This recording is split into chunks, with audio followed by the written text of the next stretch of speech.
What's up, everybody? Welcome back to the Way podcast. I'm here with Erin and Ethan, and we actually have a treat for you guys today. We have an interview for the first time little ever. Valentine's Day treat. Yeah. Now, but the problem is that the interview is not in person.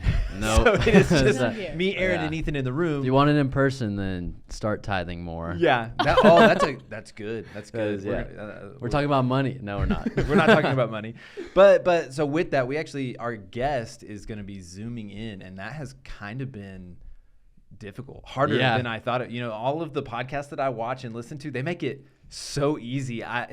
I don't know how they do it, though. Hey, but we did it. We did. You know? Hopefully. We did it. Hopefully, yeah. We'll find out. If this ever gets posted, then you'll know. It didn't work out. But so, Ethan, do you mind introducing us, telling us who is it that we actually have on the show today? Yeah, I would love to introduce you. The man that is coming in today, his name is Jace Williamson. He is the pastor of Spiritual Formation and Discipleship at First Baptist Church Van Alstyne. That's kind of why it sounds kind of random. From Van Alstyne? Yeah. So, my wife actually is from Van Alstyne. So Jace was her youth pastor for years. Oh, it all makes sense. Yeah. Now. And he's actually the one who officiated my wedding. So very near and dear to my heart. There you go. But yeah, so Jace's transition from the youth pastor role to the Spiritual Formation and Discipleship. And he's a pretty wise guy. So I guess we can let Jace introduce himself a little bit too. So Jace, welcome Say hi on. to everybody. Say hello. Tell us about yourself. What's up, guys? How we doing? Oh, yeah, muy man. bien. Dude, you Van Alstyne, you just it's like Nazareth to some people. Like nothing good comes out of Nazareth. Yeah. But man, I am so excited to be here today. I love the Cinnies. Okay, number one, big fans. And so I love getting to know Ethan. I've known Elizabeth. Sorry, I go Liz. For a while now. But yeah, I've been in ministry for the bulk of my life since 19 years old, and so edging in the 30s now. I won't tell you where in the 30s, early 30s. No hill. I'm not over it yet. But yeah, I've been married for almost 11 years. I got 4 kids coming up. I got one more still baking. Okay, Yeah. so fourth is on the way. And so we just found out it's a boy. So 2 girls, 2 boys. Very symmetrical family. My first child, my firstborn, is excited about that. Let's go. And so yeah, man. Really quickly about me, Texas boy, born and raised, obviously, so I have some affinity. It's why, Lubbock, I had to do this for you guys. But have, so First Baptist Church Van Alstyne is the church that I grew up in. It's the church that, I got most of my discipleship early, from 5th grade on. And so I'm actually serving at the church that kind of formed me as a believer. And the same for my wife. She grew up in Van Alstyne. We're hometown people. We have our families still here. Both sets of grandparents live like 3 minutes away. So we are homegrown Van Alstyne, basically homers all the way. Okay. And so but yeah, I'm super honored. Every time I get asked to do this stuff, I'm like, man, I'm so ill-equipped to do this. But I have spent the last couple of years digging into this topic, and it's been really fruitful. And so I'm excited to be with you guys today. Yeah. So what are we talking about this morning exactly? Oh yeah, I forgot to say that. Yeah, that's a good question. If you didn't know from the title, whatever we choose to title it, we'll figure it out. We're going to be talking about sexuality and what the Bible has to say about that. Mm-hmm. And Jace, I felt like, was the perfect person to ask to come in and educate us on this and educate y'all, because he's finishing up his doctoral study on biblical sexuality. So he spent a lot of time studying this. So Jace, why don't you tell the people, how did you get to this point to where you were so passionate about what the Bible had to say about sexuality and gender and the relationship that we have with that as believers, to where you got did your spent How'd you get to years when did you decide studying. to be an authority on this topic? Yeah. Oh man. Dude, that is a high praise for that word. But So I always say that this topic found me. I wasn't going out, and I went into the doctoral program just wanting the type of doctoral study I'm doing is really geared towards the church. It is that's the direction that it faces. And so everything that you do in this study is how can I better serve and love Jesus? How can I better serve and love my people? And one of the things that I was told early on in this program was like, you're doing the work, you're reading books, you're digging into things that maybe your people don't even have time to do. And you're that's a way of loving your people, loving your flock. And so under that kind of on that foundation, it was I'm a youth pastor. I was a youth pastor for 10 years, and this topic is sexuality is one that hits students in a particular way, hits parents in a particular way. And so as soon as I started the doctoral study, number one, my first class was gender and sexuality, and started reading about it and was like, holy cow, this is so needed. I liked to read about it. It's something that, you want to study something that you're interested in, and that you feel like you can write 200 pages on. And so it's something that you have to be kind of like, all right, I'll read more about this. So that was one piece. But the other side is like, I saw when I looked at parents dealing with kids that maybe had come out or dealing with sexuality issues, I just looked at them and I felt, man, they just needed help. Like, I know that sounds like a little like pity party, but my stance, my posture was like, I wish I had more to give you. Yeah. Like, I wish I had more words to say or more things to bring to you, things to read, more resources to help you. Yeah. And so all that kind of lined up in God's providence, and was really influenced by a professor that went above and beyond in that course, that said, this is a topic that the church needs. You should do it. And I was like, let's go. So 3 years later, here we are, about to graduate in May. And so we'll see how the Lord uses it. But yeah, that's awesome. That is cool. That's get some more letters after your name come May. Yeah. More spiritual authority. Yeah. But so tell us a little bit about like what you've learned in the program, I guess. I mean, you've done a training with your church, and you sent us the packet and we got to look through the packet, but our listeners don't really know about that. I know in that course you talk a lot about secularism. So could you just tell us like what is secularism really? Because that's not really in our lingo in Lubbock, at least. Right. We don't talk about that much. Yeah, it sounds like a sneeze when you first say it, right? So one of the things, I'm a Keller fanboy. Helen Keller? Tim Keller. Tim Keller. Oh, sorry, Keller, not Tim Helen. Keller, yeah. Not Helen. Tim.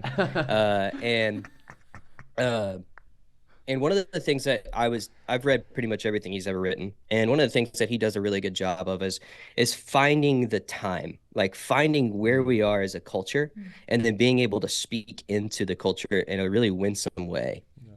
And so I was formed heavily by Tim Keller in the way that he does this. And so secularism is a way of describing where we are as a culture. And, one of the words that you've made, like some of your listeners may have heard, like a secular sacred divide. Right? It's this idea of Jesus-y stuff on one side and everything that's like Nicki Minaj is over on the other side. Yeah. All right. It's just like she's everything's on a Christian rap song. Yeah. Did you know that? Well, there you go. It's not it's not biblical, but she is on a Christian rap song. Yeah. And so it's like, so we kind of divide the world into things that are like God and not God. Yeah. And secularism is the idea of we all have a belief system, and we all find truth in something. And what we understand is that culture shapes belief. And so secularism is not the absence of belief. It's actually a belief in something else besides God. Okay. And so one of the things that I wanted to display in my study and my research is that we have already been shaped on the topic of sexuality just by the way we approach what is true and what is not true. Because what you're around a lot of the time is people believe in something that is true. It's just the basis of authority is different. So one of the people that has spoken about this at a high level, don't read his books. They're super boring and they're like 900 pages. His name's Charles Taylor. There's people that translate Charles Taylor in like 150 pages. So go to those. But he basically goes and he says, why was it virtually impossible not to believe in God and 500 years ago? But now in 2000, he wrote this in 2000, 500 years later, it's very easy to escape God, escape this idea of a transcendent being. And this all shifts throughout time. We have shifts in what we believe and in how we've arrived at what is true. And so secularism is going, where is truth located? Where do I find my ultimate source of truth? How do I know what is right and what is wrong? And what we know is we're in the midst of a world that's postmodern. Okay, you may have heard this term.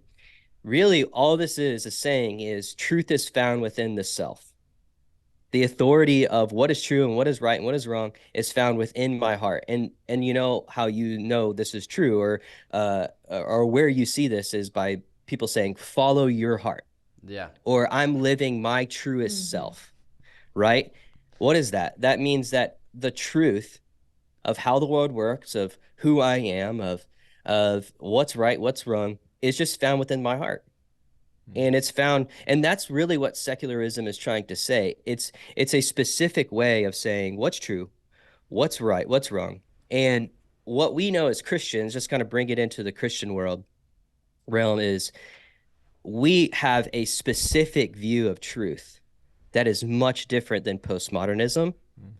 We have truth that's revealed by God, not discovered.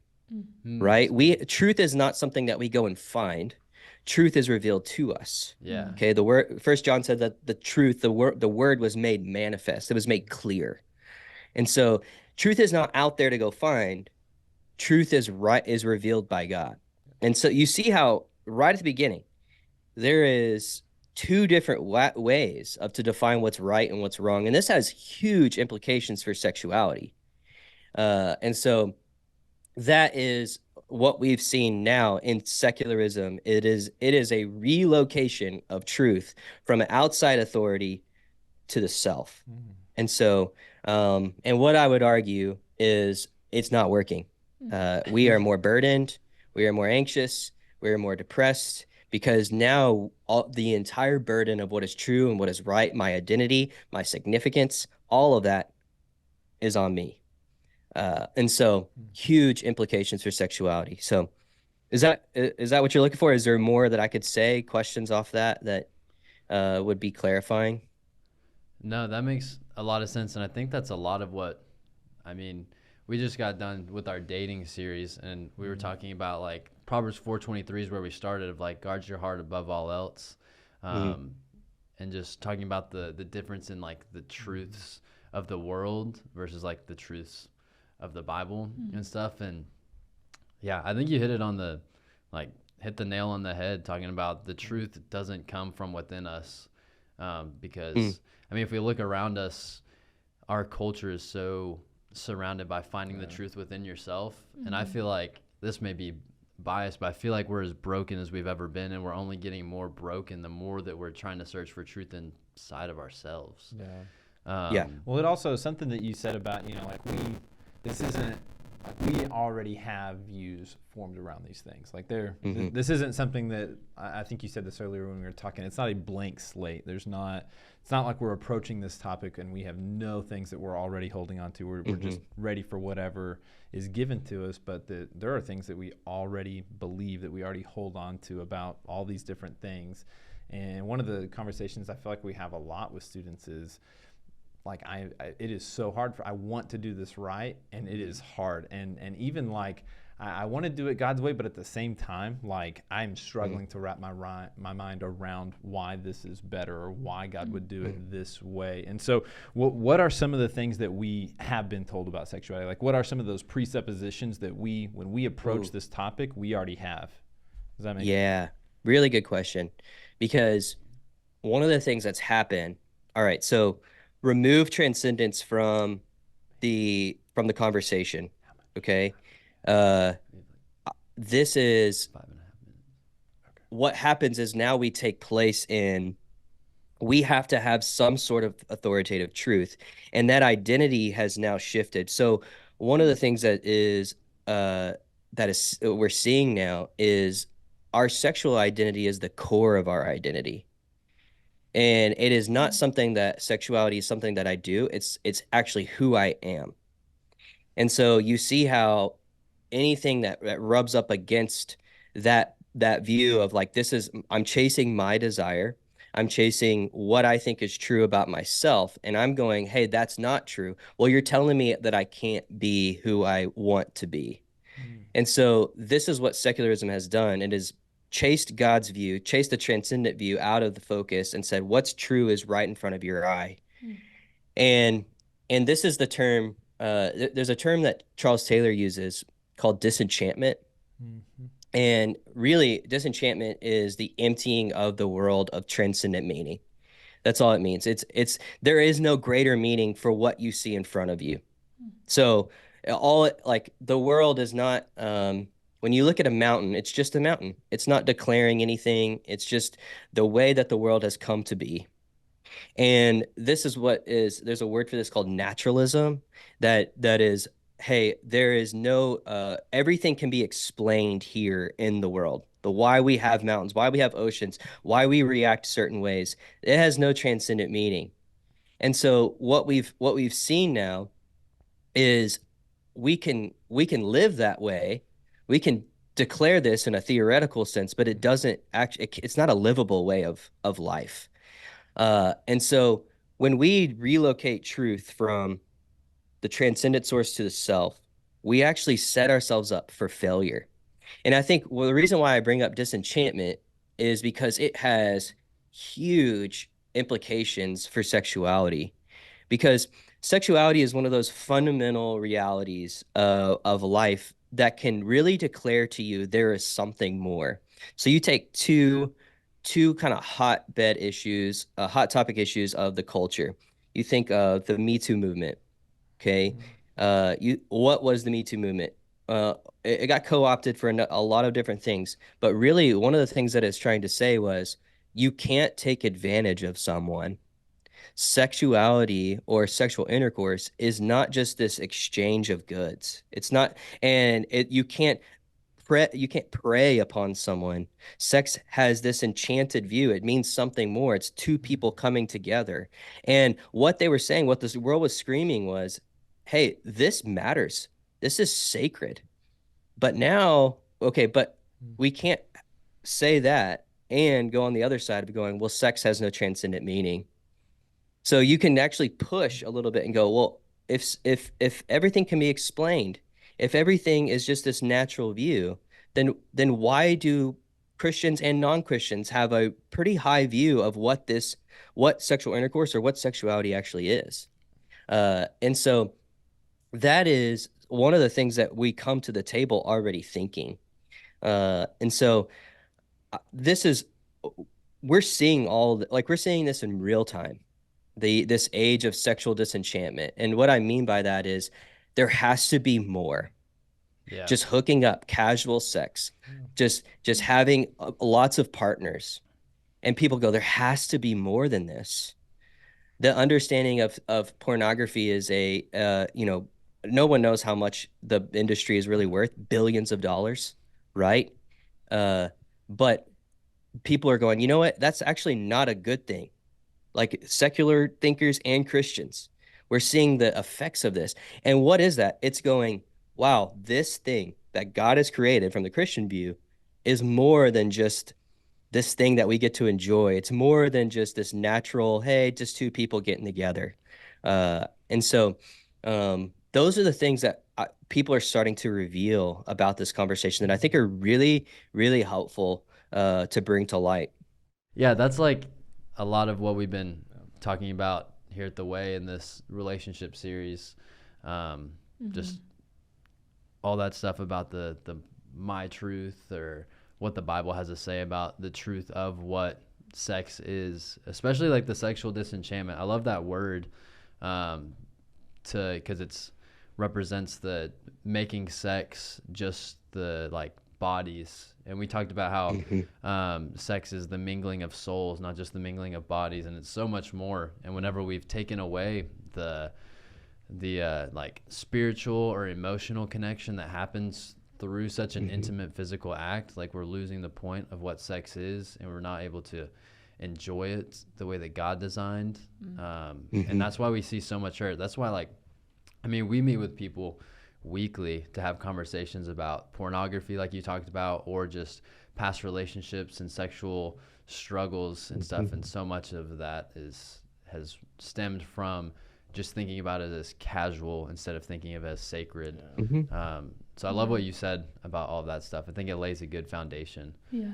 And then we're also having conversations with students who, I mean, they'll come up to us after a service to just like ask us questions. And this last semester, I think I've had more questions about sexuality and like, Erin, I am attracted to the same sex. What do I do?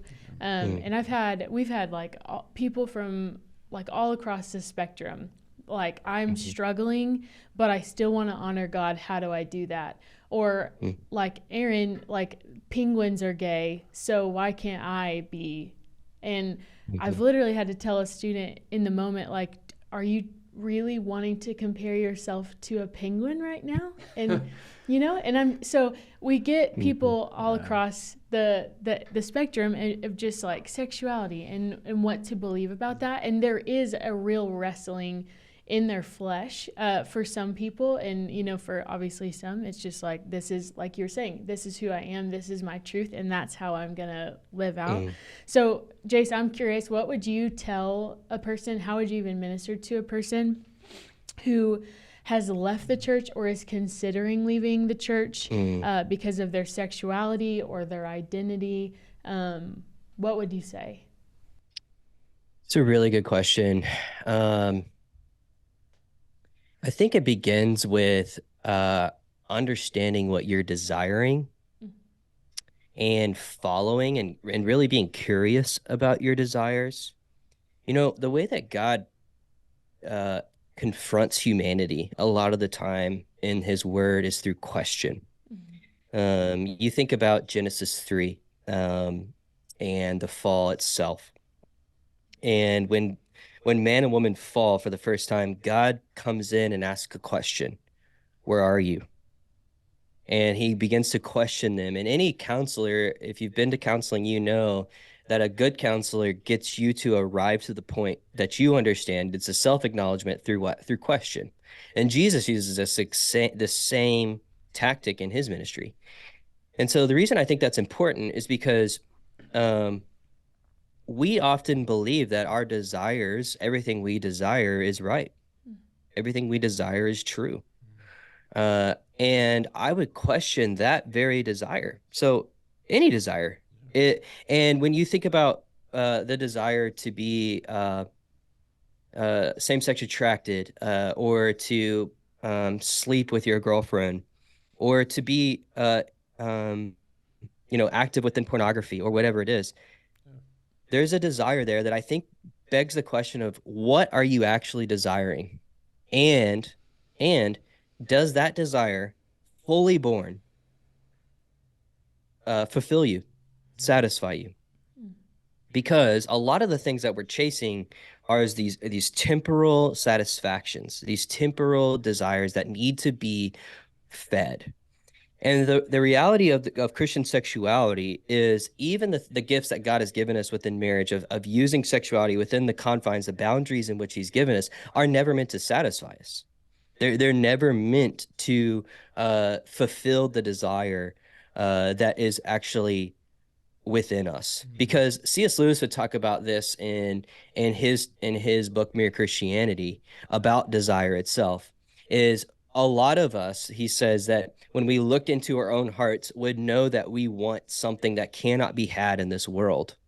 And then he goes on to say that if none of my earthly pleasures satisfy, That doesn't prove that the universe is a fraud. It probably just means that earthly pleasures were never meant to satisfy it, but only arouse it. Mm.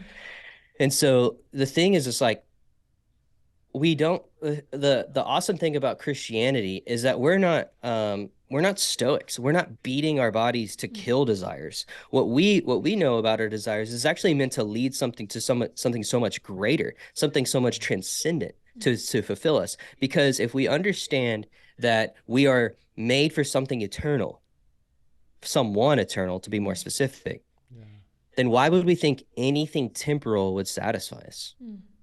Why would we think anything that we're chasing here would satisfy us? And I'm including in that Christian marriage, which a lot of the time is an idolatry within the church, is we think we will be satisfied eternally through a partner. Yeah. And that's just not the reality. And so I am really sympathetic and empathetic for the people that are listening to this that are like trying to write off Christianity. But I would also say, hey, question your desire. Question, is that thing that you're chasing going to satisfy you? Have you chased it before? And you find yourself in a place that's going, this is terrible. This is, because here's what I believe wholeheartedly about the sexual revolution. The sexual revolution will have refugees. It will have people that bought a lie, bought something that they said, this will satisfy me, but then they will one day wake up and go, this isn't doing it. Yeah. And what is the church's response going to be to that? Is it going to be, I told you so? Or is it going to be like, yeah, let me show you the way, the truth, and the life. Yeah. And so that's I would encourage, like, this is not like to beat anybody down. It's just to really question your desire. And, it's interesting that the song of the year this year through the Grammys, do you know what it is? Billie Eilish, What Was I Made For? Huh. I think that resonated. It sounded awesome. It was a great song. But I also think it resonated because this is a question that all of us are asking. What am I made for? And without a transcendent source, it's up to us. It's up to us to find that out. And I don't think it's working. So. Yeah. Wow. Yeah, that is good. What's good is our part to play in that as believers. Like you hit on it, it's not the "I told you so" mentality. Whenever somebody does find that this isn't, whether it is some sexual issue, or whether it's just like going to the drinking and alcohol and drugs, or just really anything that is not bringing us closer to God. Whenever they come to us, our response as believers is not like, I told you so, like, should have read your Bible more, like God was telling you, but it's like welcoming them with open arms, like Luke 15, with the story of the prodigal son who leaves the father and blows the inheritance, and then the father greets him with open arms and like throws a party and slaughters the fattened calf. That should be our response too, because that's Jesus' response for us when we come back to him. Yeah, I think some of the most powerful stories recently that I've heard are, the interviews with people who have changed their gender and then changed back because they've been encountered by the Holy Spirit, and then they go back through how do you say it? Just detransition. Detransitioning. Yes. And so in those interviews, just watching how the church responds, which is always, back and forth. You never, obviously the church is not perfect, but it absolutely does matter how we respond to those people who are, encountering God and coming back to him. And so I think that's really good, Jace. Yeah. And you had some statistics in your packet that you shared with us. I think kind of relate to this about how we respond to these people who have these different sin struggles than we do.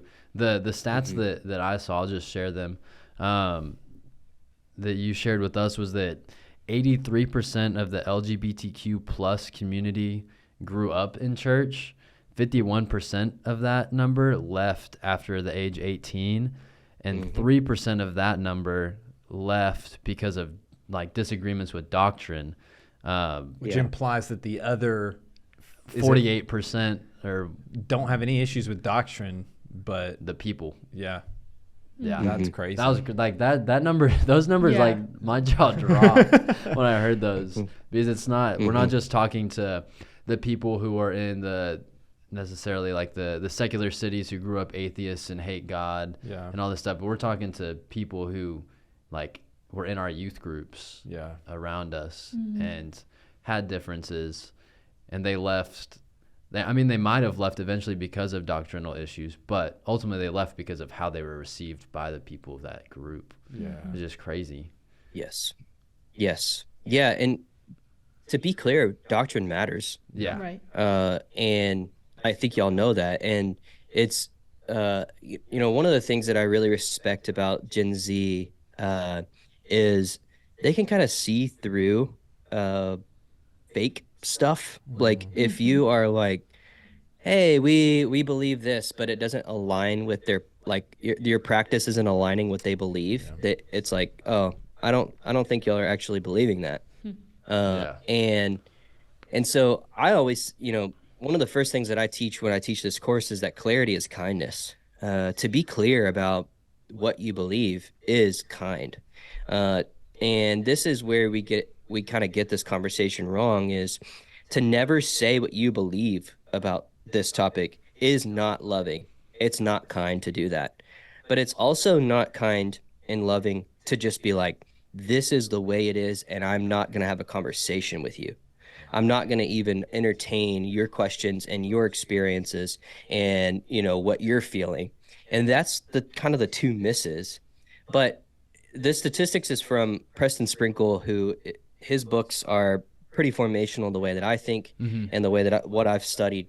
And it is jarring when you think about the amount of people that are leaving because other reasons of doctrine, what I believe. So what is it? Well, is it the love aspect? Is it the listening aspect? Is it not, this felt, acceptance, no matter what, you're different than me. And that is the next hurdle of the church, of being doctrinally clear. Absolutely. Of what we believe.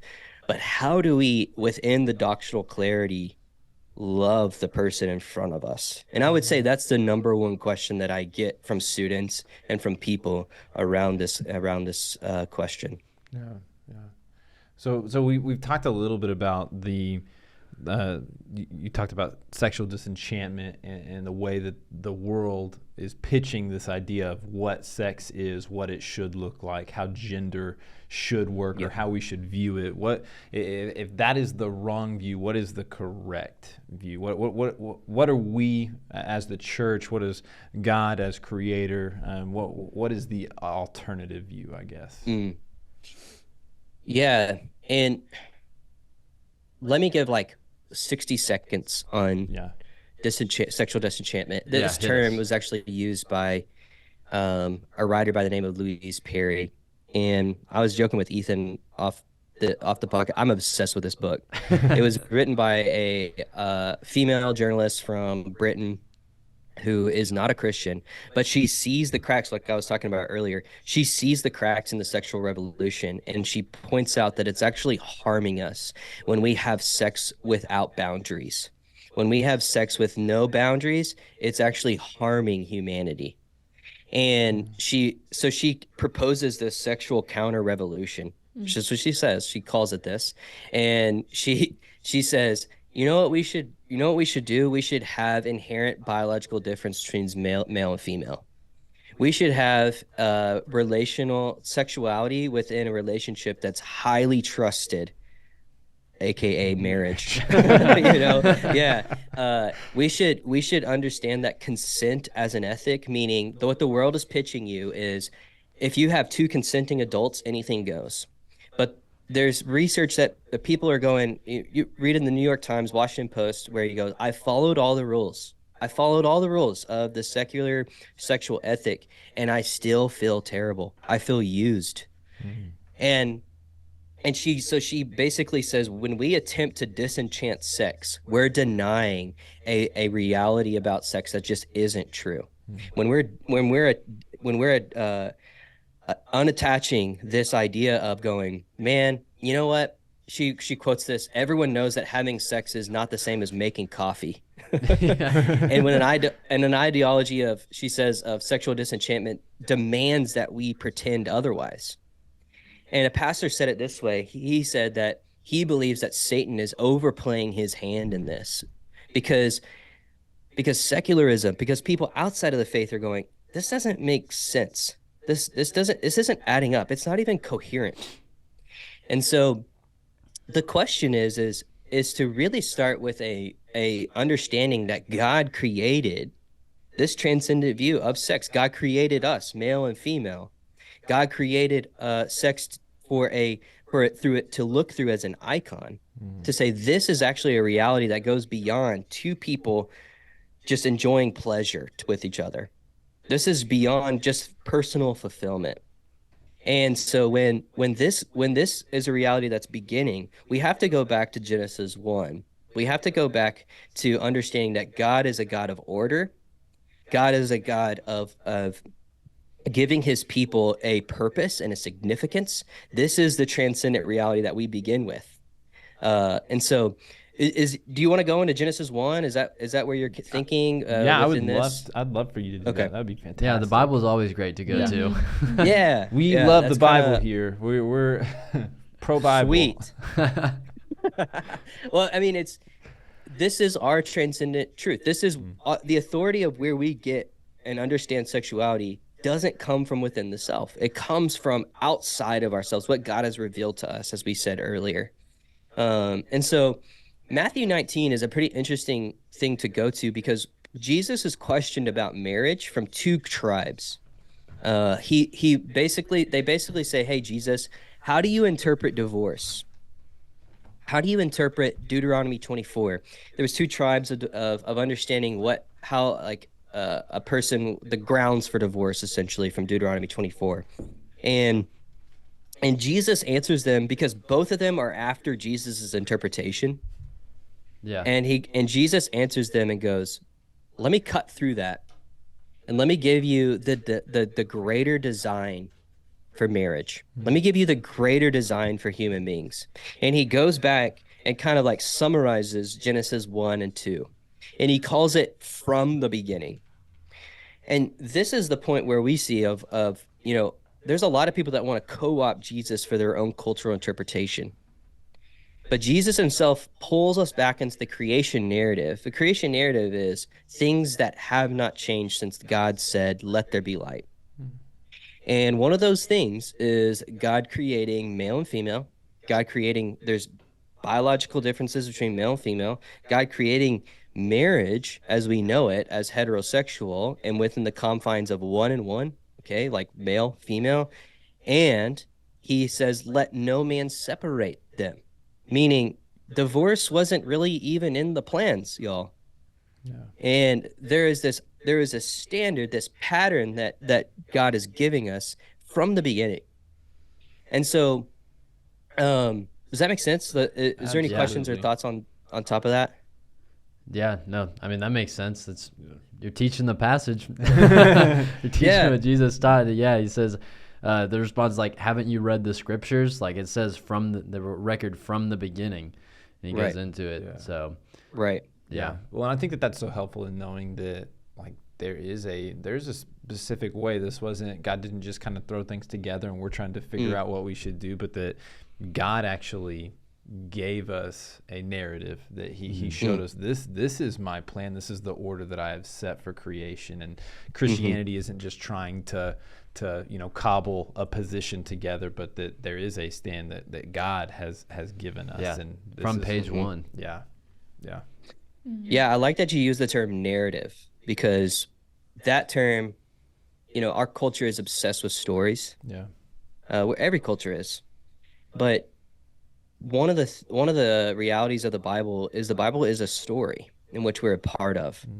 And it is not just this encyclopedia for what is right and wrong. And to understand from the beginning what we were made for and who we were created for sets the direction of how we live our lives. So there's a theologian by the name of Herman Bavinck who says, our origin determines our purpose and direction. So what we were created by and who we were created for determines our purpose and direction. And notice that God himself gives us this relationship. And he says, this is for you. This is for you to flourish. But know that it doesn't replace me. And to understand in Genesis 3 that Genesis 3 results in the sexual distortion of all people. I mean, all people are sexually distorted. And one of the ways that we know this is, male and female. When Jesus says not to lust in Matthew, in the Sermon on the Mount, what he's saying is, don't consume people for your own pleasure. This is a consumption issue. And one of the things that the culture screams is sex as a consumer good. This is for you to enjoy. This is your consumption. And one of the things that we understand from the creation narrative in Genesis 1, 2, and 3 is that men and women were to look at each other as God created them, not for just objects of consumption. Yeah. And so this is why pornography is a destructive way of looking at an image bearer, because you're using them to consume, not as God would see them. And any way that you use a person to consume for your own pleasure is against the creation narrative itself. And so when we see how God in the beginning created us and what we were created for, it pulls us through the storyline that God is seen as the Redeemer. God is seen as our husband through the Old Testament. Yeah. God is the one that came to redeem and buy us back. And what's the very last thing that we see in Revelation? We're invited to participate in a wedding.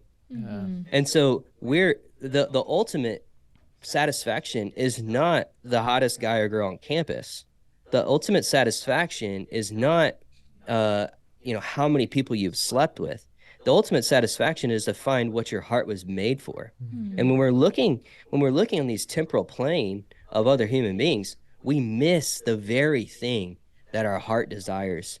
And it's actually promised in the person of Jesus Christ that came to redeem our souls, that came to satisfy us. Yeah. And we're invited, and this is what Christianity is so great. Everything else, political, philosophical, it's promising to go, hey, buy into this idea and you'll get life. Christianity is give yourself to a person and you'll get life. Isn't that what we're created for, as a person? Mm-hmm. And this is the end of our story as image bearers, is that we'll be free to enjoy the person that we were made for. And that, in the meantime, right now, is we know that when we consecrate ourselves to Jesus, when we put him first, we can enjoy people in the right order. We're not, one of my biggest sins is, I love my wife. She's my favorite person. Mm-hmm. And, but I can crush her with the burden of being God in my life. Yeah. I could crush her because that's not what she was made for. Yeah. She was made to be my wife. She was made to be a daughter of the King. And when I put her in the position of God, I crush her with the burden. And so we free ourselves from making people ultimate, from making this thing ultimate, when we're consecrated, when we give ourselves to the person of Jesus. And that's what we were made for.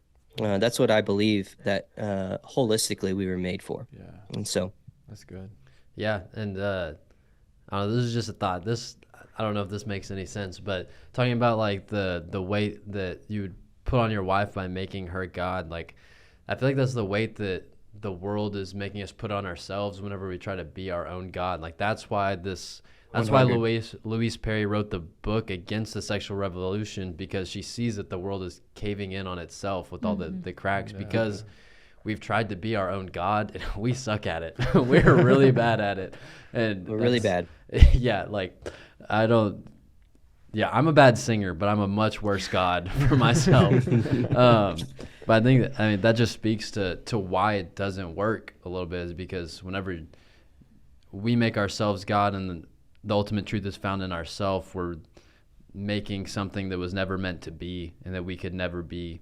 And that's why we're finding ourselves having this conversation, because we're like, everything's caving in. Where do I go now? Like the truth that I thought was true it's not true. And it's only hurting me and hurting the people around me.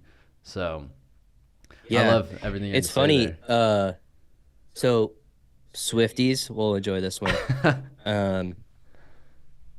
She did a speech. She got like an honorary doctorate at NYU. Do you know this? That's wild. Swifties are like, duh. You know, like I have that speech memorized. But she had this speech in which she spoke about this.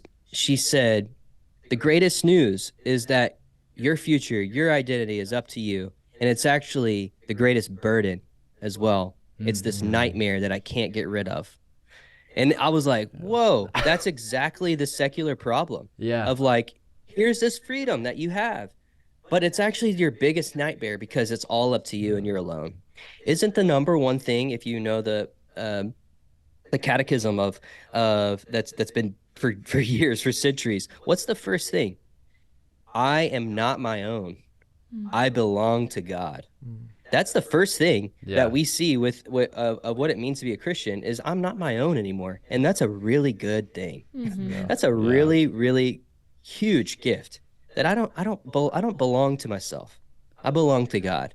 And that is the secular promise, is detach yourself from any sort of church, detach yourself from any sort of authority, find freedom in what you say is right, and find freedom in what you say is the best. And that's the way to life. But that's literally the opposite message of Christianity. And we find that it's not working. But so question for like our listeners who are thinking, man, like I live in this. I believe that God's way is correct. Like everything that you're saying, they're saying, oh, I agree. I'm on board with this. But I'm surrounded by people that are not that way. And all of our students that are at Tech are surrounded by people that are not that way, that disagree with that. And while our students, I think, do recognize, oh, like God's way is better, and I see the cracks in this. And I think even the people that they're surrounded with that are living these lifestyles, they recognize at least some of those cracks. It's still really enticing to want to be your own God. Like, I mean, there's a reason that even though this isn't working, people still choose it, that, you know, we still choose to go this direction. For the student, though, that is surrounded by those people, what do you think is important for them to know to be able to speak that truth into the lives of their friends? Does that make sense? Yeah, it does. Man, be present. Like, be present with that. Don't run from the conversation. There's a way of thinking about this too. Like I said earlier, we're narrative creatures. We live in stories. Like, we believe a story about ourselves, and that's what secularism really presents to you, is a story. And I would say the way that we do this is by lovingly pressing in on the story in which they're buying in. Let me give you an example. Yeah. One of the stories that is prominent in our culture is the story of love is love, right? That's a story. Yeah. And one of the ways that you could do this, it's a really good book is called Telling a Better Story by Joshua Chatraw. And he talks about this idea of inside out apologetics, getting inside the story and talking about it, but bringing the person outside of that to see that is not actually what you're desiring. And so talk about that idea of love is love. What can we affirm from that story? Well, number one, we're made for love. We are made for a love that is that loves us back. But the questions, it's an invitation. If you stop looking at these things that are brought before you as, you know, confrontations, but look at them as invitations of going, okay, let me ask you a question. Who defines love? Who defines that? Number two, are there boundaries to love relationships? How are these boundaries formed? You know, and so the invitation is the story of a God who is love, who creates boundaries around sexuality for our good and his glory. And, you know, Tim Keller says, you know, freedom is not an absence of restraints, but it's finding the proper limitations. So when you think about what freedom truly is, a fish is not free out of water. even though it's free from the restraints of water. Yeah. We're not made for that. A fish is not made for that. And so freedom is finding the right restraints in the sense of going, hey, when you walk, this is the promise of the Gospels, when you, like the Bible says, enslave yourself to Jesus. We don't like to use that term, but that's what it's saying. When you yoke yourself to Jesus, that's where true freedom is. That's where true freedom is found. And so there's so many questions like that of going, and it's an invitation to ask questions, to press upon that and go, I've been thinking about that, of the way that you believe love is love. I believe we were made for love as well. But how do you define love? Who defines love? What boundaries do you see around love? Why do you create boundaries around certain relationships and say that's wrong and that person can't love that person, but you say differently over here? Can you just maybe explain that to me? But what is that? That's relational. That's like being present. It's being intentional and praying for the person in front of you and saying, you know what? I need to live a life that reflects the message that I'm trying to say. Yeah. And so that's what I would just encourage. Don't run. People need to hear truth. People need to see the light. And so if you have a friend that is in that boat, man, don't run. Ask questions. Be present with them. And that's how I would just really encourage you. So that's so good. Yeah. That's awesome, Jace. Thanks so much for sharing. And unfortunately, we're out of time. But I probably agree with these two that we could talk about this for a 7 long time. hours. I'm probably. sad do a part that, two next year, maybe. I'm or sad we're out of time. But we want to thank you for your time coming on our podcast, being our first guest, first off. And just sharing with us your hard work and your knowledge. And I think it's going to be really beneficial for our students. So, we want to thank you. Have a good one, you guys. Yeah. Absolutely. Yep. Thanks, guys. See ya. Of course, see ya. And see y'all next time. And we'll see you next time.